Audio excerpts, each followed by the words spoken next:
Hey, how y'all doing? So this video is gonna be not real short, but not a long video. Um, Today has been my emotional release.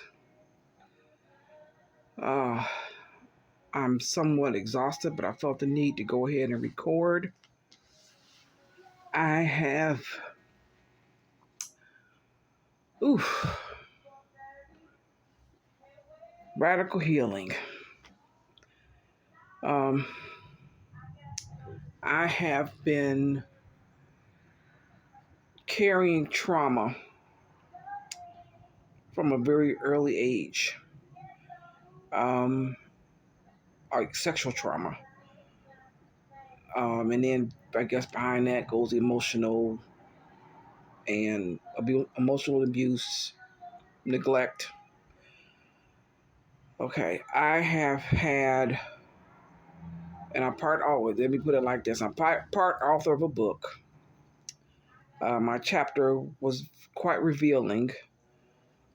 There's people that have known me and my family. A lot of them are going to be very upset, but I had to tell my truth.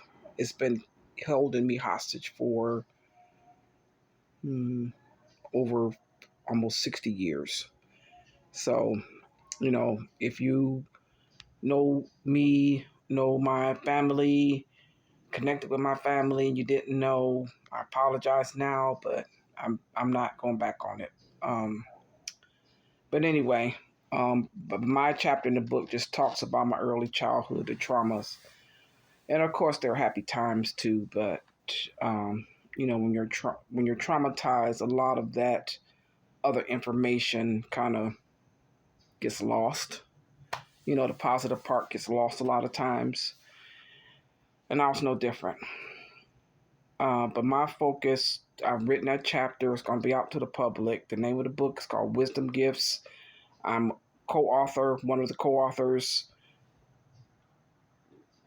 Excuse me. The illustrious Miss Kim Coles was our producer, and I believe her significant other have chapters in the book. I haven't seen the book. I've only seen my chapter, worked on my chapter.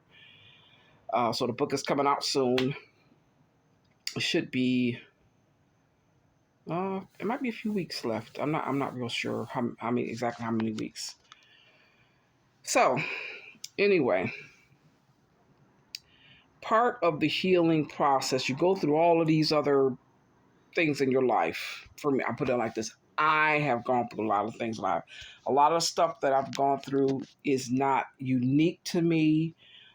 Everybody processes traumas differently, but the processing of the trauma has similar steps. Everybody goes through that. They're on their own different time periods in their life.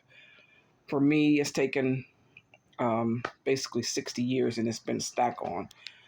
But I said that to say this. Today, I had an emotional release from an attack that I had when I was in college. One attack that I had when I was in college. I ended up having 3 sexual assault encounters in college. So and I'm going to give you a brief overview of my room. It's kind of, let me just do this. I'll just do the desk part. Okay, that's the desk. That's all y'all need to see. And I had been attributing this part of this disorganization and fear has been one of the attacks that I had was right after I got done cleaning up. And that was the 3rd time that I had been attacked. And I say attacked, raped. That was the 3rd time I had been raped. I had attributed this to all of the times that I had cleaned up, I had got raped. Today, I was able to calm down and reprocess the actual steps that happened. And it was once. I realized it was only once. Um, the other reason for me not cleaning up was, and I don't remember if I put this in my chapter in the book. I don't think I did, but anyway, the other one was one of my grandmother. We had um, a very stressful relationship, and you can get the book to read the specifics. But one incident, I was cleaning out my closet, and she came in my room. I had not finished. I was going to clean the next morning. She had been coming in my. There was a fly in here. She had been coming in my room. Um, Sleep deprivation is just something I've been going through all my life. She'd come in my room at night, accuse me of making up stuff, sit up next to my bed, tell me all kind of horror stories, and being scared of the boogeyman and telling lies, and I was crazy and all of this stuff. And I realized later, years later, that she was just trying to cover up something that she did, and it's in my book. It's in the book. Um, but anyway, one time I was cleaning up my room in my closet, and I pulled out all stuff from my closet, and it was nightfall. And before I could get done putting everything back in, I fell asleep. I was going to fix it the next morning. During that course of the night, she came in my room and she almost tripped and fell. And her comment was, "If you're going to leave the room this dirty, I'm not going to come in here more." Which, for whatever reason, she thought I liked her coming in my room. I don't know. I was scared of her. But that triggered me to stop cleaning up. That was the first time that I said that to myself.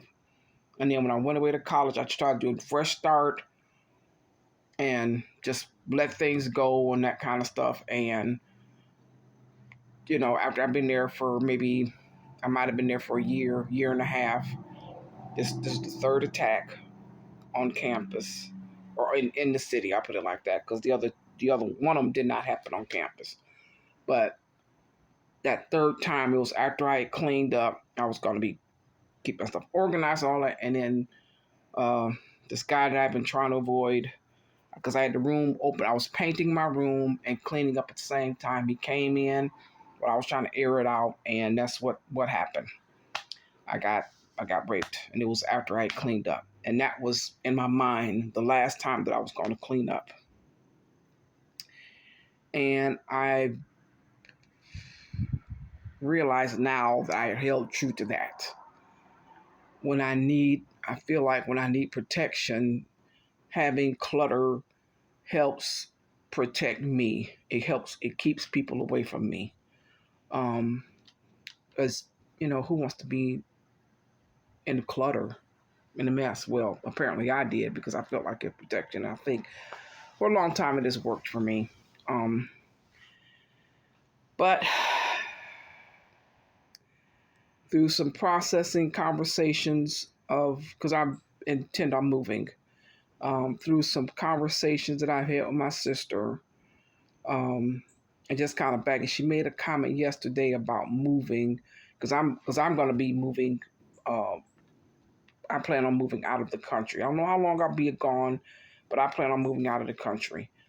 Um, One of the comments she made is, "What are you running?" People haven't figured out number one, what are they running to, and also what are they running from? And I kind of thought about it, but then because my thinking was I am running to find me. Basically, what I want to do, I want to start my life afresh. I want to relearn. I want all foundation, because honestly, I don't feel like I have had that much of a foundation growing up. Let's fly. I'm gonna get a fly. So let me hurry up and get this out so I can get rid of this fly. Um, Foundationless. And so my hopes are that I want to get a place, number one, that I can afford to live by myself. And probably in the relative community slash other people around, but I need to be thanks to house sitting. And I will put the link. Trusted House Sitters. Let me tell you about that right quick. Trusted House Sitters is this online application app, I should say, where you apply to house sit for people in exchange for free, in exchange for watching their pets or their house. Some people just, don't want their house empty for, they might be gone for 3 weeks, 3 months, 6 months at a time, and they don't want their house empty. So, and then a lot of people don't like taking their pets to shelters, dogs, mainly dogs and cats. But there are other people on this platform. I've seen fish, I've seen hamsters, horses, goats, farm animals, pigs, ducks, chickens. You name any kind of animal that people have. I think I saw a list of about 12. There's reptiles on there, birds. So, but anyway, people don't want, if they want to go on vacation, a lot of times they can't take their animal with them for whatever reason, be they a specific dog type, just a, I don't know how much it costs to transport an animal during a vacation. I suppose it's probably about the price of a ticket, but I don't know. But, for people running around, a lot of pets don't like that. They like the stability of being at home. They know where everything is. They want to be relaxed in their own environment. So anyway, that's what people do, is they'll allow you, there's a fee. You get on there, you pay a fee on your end, they pay a fee, and they do a background check on you. You tell them what experience you have with animals. And, people allow you pick a vacation spot. Well, within reason. Most of the listings are in the U.S. and Europe. Every now and then it'll be somewhere tropical, but that's not the norm. But anyway,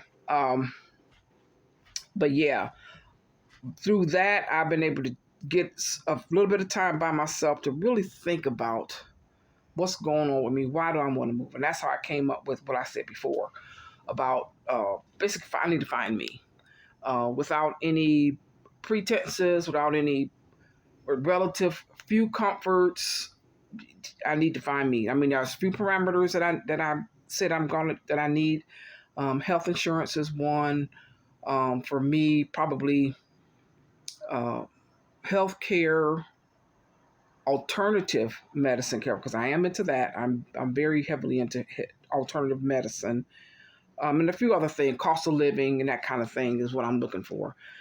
But anyway, I got off track here. Oh, but what I wanted to say, let me go back. Part of radical healing was me realizing today, basically coming to the conclusion, I've heard it before, but I had not processed it, and part of it, if you have not seen the Woman King film, that was strong. It was strong. I was very taken aback by that level. Of course, I'm sure it was not filmed or produced in the United States. So, but it was a good film. But she was very open about toward the. Well, I'm not going to give away any secrets. But anyway, my journey and being able to unforgive, not in a state of forgiveness of this person, is taking a toll on me in my ability to be organized, my thought process, on the way of forgiving my grandmother. And also, I released with grace the young man that raped me after I cleaned up. Because I also realized that he was probably, I'm sure he was hurting. He was not known as one of the more handsome people on campus. But that doesn't matter, because there are guys that don't necessarily qualify for that don't attack women. But, I also realized that America is a rape culture, okay? And I guess a lot of countries are. But it depends on the person. And, that's what happened to me. And so today I finally was able to release him, in the sense of, part of it was what he did to me, I realized probably happened to him. and he was hurt. He was angry. He was hurt. He felt dejected and lost. And so I I released him with grace. Um, Hopefully, I don't know anything about him as he continued on, um, but hopefully he has not perpetuated and gone on to do this to more people. Maybe he did. Maybe he got counseling therapy. Maybe he never did. But um, I do. I released him. I did a primal scream in the car. Actually, three, because I've been holding this for over 40 years. I did a primal release in the car. I did when I was on the expressway the first couple of times that I screamed. But the last time I was on the street, so I kind of closed the window. And I just released, and I am so relaxed. Probably more forgiveness will come, as any other forgiveness that I said I've done for people comes in stages. But I feel a sense of relief or a sense of release. Um, I will organize this space bit by bit. My intention is to have it fully presentable by the time I get ready to move. As a matter of fact, I'm going to be in a little bit of a hurry to go ahead and get it done, and because when I leave, I don't want to feel that um, what do you call it? That pull, that link. Oh my gosh, I didn't clean up in my room here in the United States. I need to go back. And what's the travesty behind this? And what's going on here? I intend on fully tidying up this space, releasing a lot of stuff that I've been holding on to that I don't feel the need to. It's not functional for me anymore. So anyway, I've been talking a long time. My name is Deborah. RadicalHealthSeries.com. If you agree with what I said, if you didn't, let me know. If you agree with what I said, how did it make you feel? Do you have a similar story or stuff that you're holding on to that you're scared of? For me, I realized that I'm a hoarder. And it's because of that emotional baggage that I've been carrying for 45 years. But I'm letting it go. It's out. It's not serving my purpose. I have to let it go. And I feel good about that. I feel really good about that. It's overdue. It's time. But anyway, I'm running. So I got an organization class that I belong to that's helping me a lot. I will see y'all later. Click like and share. Follow me. Okay, y'all take care. Bye bye.